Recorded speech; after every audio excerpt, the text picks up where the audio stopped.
après l'annonce de la réélection d'Emmanuel Macron le 24 avril 2022, après le deuxième tour de l'élection présidentielle, Jean-Luc Mélenchon, le candidat de la France insoumise, arrivé troisième au premier tour de l'élection présidentielle, a déclaré « Le troisième tour commence ce soir, le 12 et 19 juin ont lieu les élections législatives.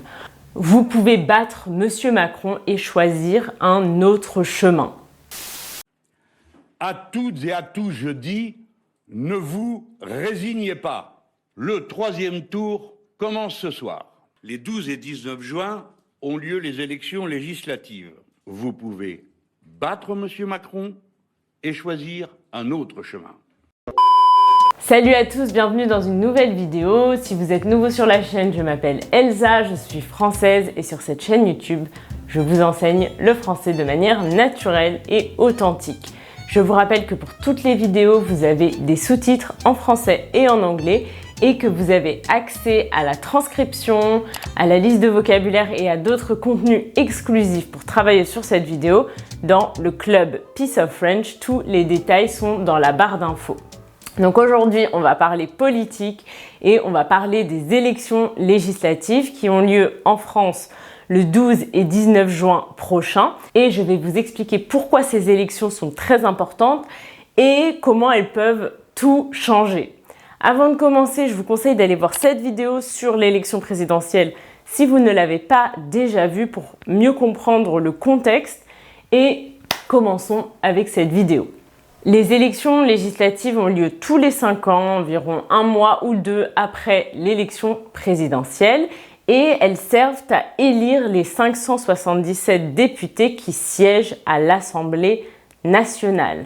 La mission principale de l'Assemblée nationale est de voter les lois. Ces élections sont donc très importantes car les députés qui vont être élus voteront les lois pendant les 5 prochaines années. Alors, on en est où aujourd'hui? Comme je vous ai dit, le deuxième tour de l'élection présidentielle a eu lieu le 24 avril et un mois après sa réélection, Emmanuel Macron a nommé un Premier ministre, ou devrais-je dire une Première ministre, parce qu'il a nommé une femme, Madame Elisabeth Borne, et c'est la première fois depuis 1992 que le gouvernement est dirigé par une femme. Et il a nommé les membres du gouvernement, c'est-à-dire les ministres. On a par exemple le ministre de l'Intérieur, le ministre des Affaires étrangères, le ministre de l'Économie, etc. Mais si le parti de Macron n'obtient pas une majorité aux élections législatives, il devra nommer un nouveau Premier ministre et un nouveau gouvernement. Et Jean-Luc Mélenchon pourrait potentiellement devenir Premier ministre. Je vais vous expliquer pourquoi. Pour comprendre pourquoi, il faut déjà comprendre comment fonctionnent ces élections et comment les députés sont élus. En fait, les 577 députés correspondent aux 577 circonscriptions législatives françaises. Et le vote aux élections législatives se fait donc par circonscription. On vote dans sa circonscription. Dans chaque circonscription, il y a des candidats qui représentent les différents partis politiques. Donc on retrouve les partis politiques de l'élection présidentielle. Le mode de scrutin des législatives, c'est-à-dire le système de vote, la manière dont on vote, le mode de scrutin ressemble fortement à celui des élections présidentielles. C'est le même principe. C'est un mode de scrutin uninominal, majoritaire, à 2 tours. Uninominal, ça veut dire qu'une seule personne est élue à l'issue de l'élection dans chaque circonscription. Donc il y a un député qui est élu par circonscription. C'est pas une liste, on ne vote pas pour une liste, mais on vote pour une personne. Majoritaire, ça veut dire que c'est le candidat ayant recueilli le plus de votes qui est élu. À 2 tours, c'est parce que 2 tours sont prévus à 1 semaine d'intervalle, le 12 et le 19 juin. Un candidat peut être élu dès le premier tour s'il obtient plus de 50% des votes, mais si aucun candidat n'obtient une majorité, il y a un deuxième tour entre les 2 finalistes qui ont obtenu le plus de votes au premier tour, comme lors de l'élection présidentielle. Dans la pratique, c'est un petit peu plus compliqué. Il y a d'autres règles, donc voilà, si ça vous intéresse, je vous laisse un lien dans la barre d'infos si vous voulez en savoir plus sur le mode de scrutin des législatives, mais voilà, c'est l'idée principale, c'est un scrutin uninominal majoritaire à 2 tours.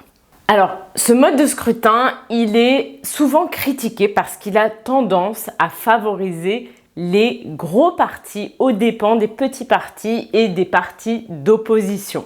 À la différence d'un scrutin proportionnel où les sièges à l'Assemblée sont répartis en fonction du nombre de voix recueillies par parti, ici on a un mode de scrutin majoritaire et seuls les gros partis sont capables en fait de recueillir ou de réunir autant de voix et donc ça fait qu'on a une surreprésentation du parti majoritaire, normalement le parti du président, à l'Assemblée. L'avantage, c'est que ça garantit une stabilité politique, mais de l'autre côté, ça fait que l'Assemblée nationale est assez peu représentative de la diversité des opinions des Français.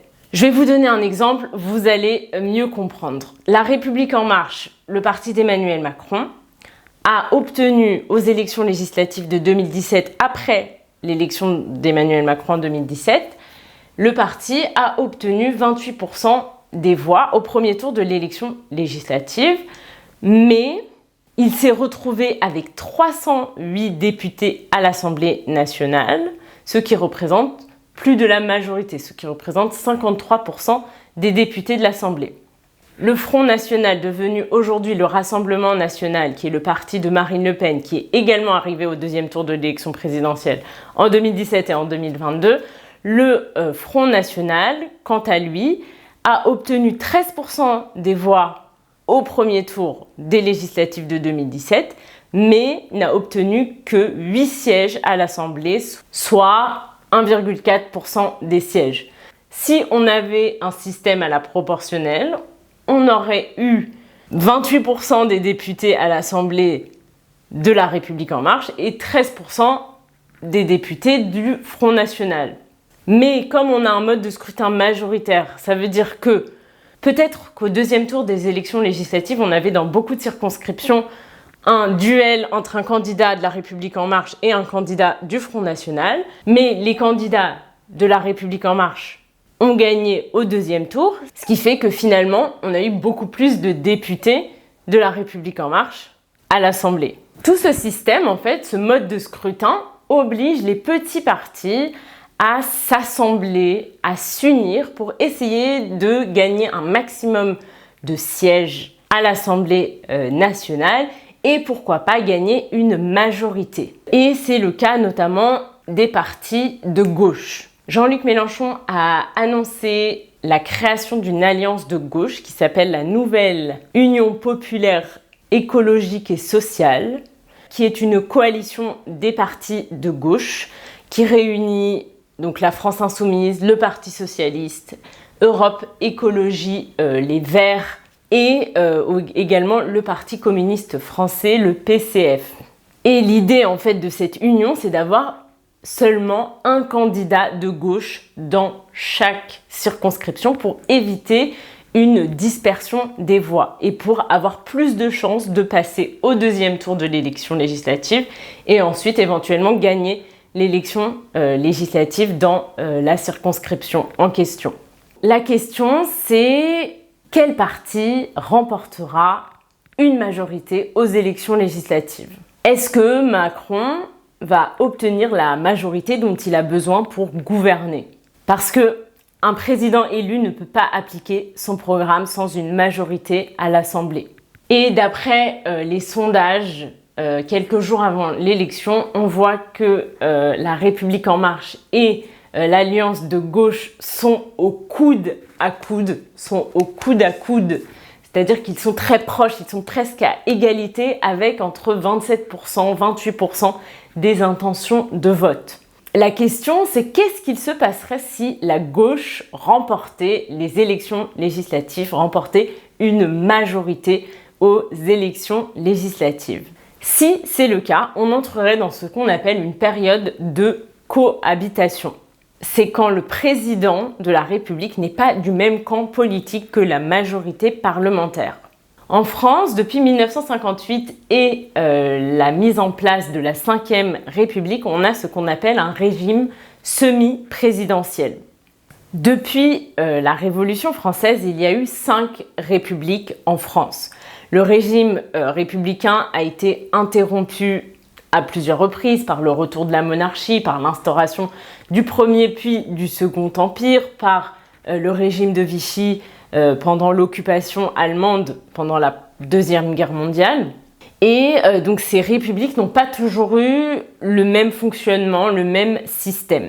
Et en 1958, la France est en crise, elle est en plein dans la guerre d'Algérie. Et en mai 1958, Charles de Gaulle, héros de la Seconde Guerre mondiale, est rappelé au pouvoir pour essayer de régler la crise et il accepte de revenir au pouvoir, mais à une condition, que la Constitution soit révisée et qu'on rédige une nouvelle Constitution et donc qu'on fonde une nouvelle République. Et c'est la naissance de la Ve République. Cette Ve République renforce grandement le rôle et le pouvoir du président de la République.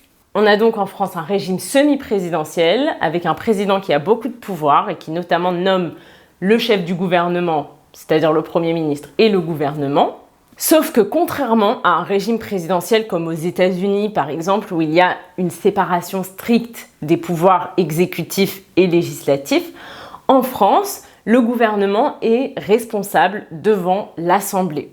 Ce qui veut dire que si l'Assemblée n'est pas d'accord avec le choix du gouvernement, avec la politique menée par le gouvernement, l'Assemblée peut faire tomber le gouvernement. Ce qui veut dire que dans la pratique, même si c'est le président de la République qui nomme le gouvernement, il est obligé de prendre en compte les résultats des élections législatives, même s'il les perd et même s'il n'obtient pas une majorité. Dans ce cas-là, le président doit nommer un Premier ministre issu de la majorité parlementaire, même si ce n'est pas son camp politique. En France, on a déjà eu 3 périodes de cohabitation, la dernière en date étant celle de 1997 à 2002 où on a un président de droite, Jacques Chirac, et un Premier ministre de gauche, Lionel Jospin, suite à la défaite de la droite aux élections législatives. D'après la Constitution, c'est le gouvernement qui mène la politique de la nation, même si le président n'est pas d'accord avec celle-ci. Donc, si l'union de la gauche obtient une majorité parlementaire, il est très fort probable que Jean-Luc Mélenchon devienne Premier ministre et qu'il puisse donc appliquer son programme politique. Voilà pourquoi on parle de 3e tour de l'élection présidentielle, parce que ce sont des élections très importantes qui peuvent tout changer et qui, en fait, vont déterminer la politique du pays sur les 5 prochaines années. C'est tout pour cette vidéo, j'espère que ça vous a plu, que vous avez trouvé ça intéressant, que vous avez appris des choses. Racontez-moi dans les commentaires comment fonctionne le système politique dans votre pays. Est-ce qu'il fonctionne comme en France? Dites-moi tout dans les commentaires. Je vous rappelle que vous avez accès à la transcription, à la liste de vocabulaire, à des flashcards sur mon site internet dans le club. Tous les détails sont dans la barre d'infos. Si vous avez aimé cette vidéo, n'hésitez pas à la liker, à vous abonner à la chaîne et je vous dis à mercredi prochain pour une nouvelle vidéo. Bisous!